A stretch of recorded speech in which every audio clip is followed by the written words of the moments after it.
What's up sa inyo, no? Malamaya is here. So today, nakikita nyo, nag-aan tayo, nagbabalot. Piniplex po yung plastic. So ayan, ang ating customer nga pala ay isa sa mga close ko, no? Hindi ko akalain na kukuha siya ng isda natin. So ito, binalot natin, no?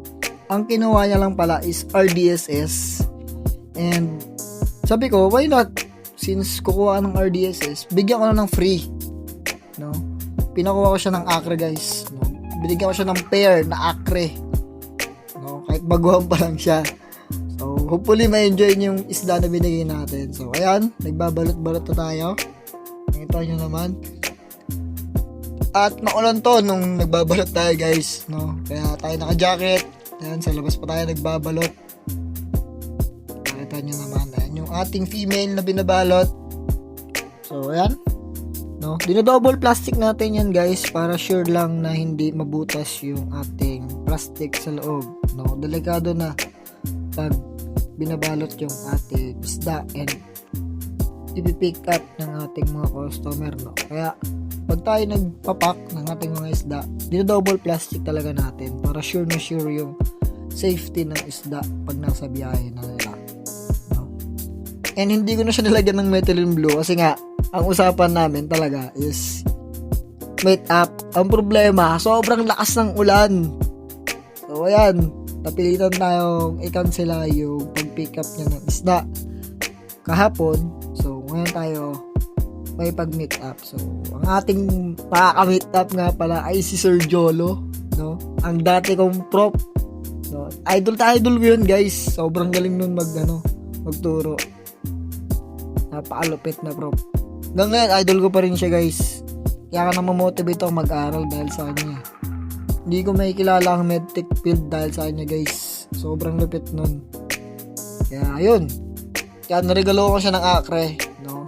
Bilang regalo sa pagtuturo niya sa akin. So, ayan. Binigyan ko siya ng aking rare na strain. Binigyan ko siya ng pair na acre. So, ayan. Sana ma-enjoy niyo yung binigay ko, guys. No? Kasi first time niya lang mag-aalaga ng gapi. And sabi ko, sige sir, yung mga question mo, tanong mo lang sa akin. Bibigay ko yung mga sagot. Kaya pag may tanong siya about sa isda, no, binibigay natin yung info natin. No? And kahit baguhan lang tayo sa pag-iisda, no, nakakapagbigay rin pa rin tayo ng learning sa iba. No? Baguhan lang din sa isda. So, yun. Babalot pa tayo dyan, guys. Ayan, dinodouble plastic na natin yung ating acre. And ito naman, so, pagka double balot plastic naman, so, kasi wala tayong karton, guys, dati paper bag, pini-paper bag ko sila. So ngayon wala tayong paper bag, plastic lang muna. Pero yung plastic na yun is double din, double natin para sure na sure yung mga isda, no, habang nasa biyahe is safe talaga sila na babiyahe sa kanilang mga bagong owner, di ba? Talagang sinisecure natin yung ating mga isda. So ayan, kita nyo, piniplex ko pa. So nagbabalot na tayo dito ng RDSS na pair, no?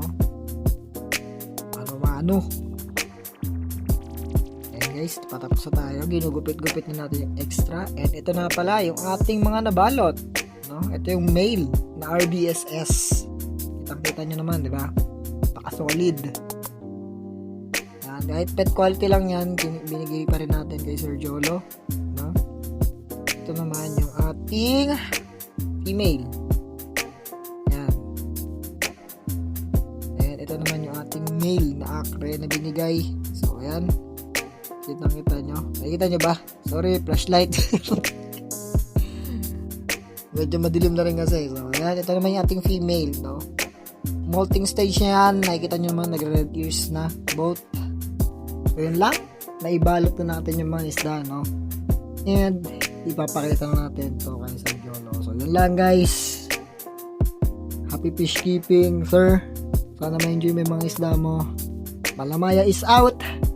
Fish out.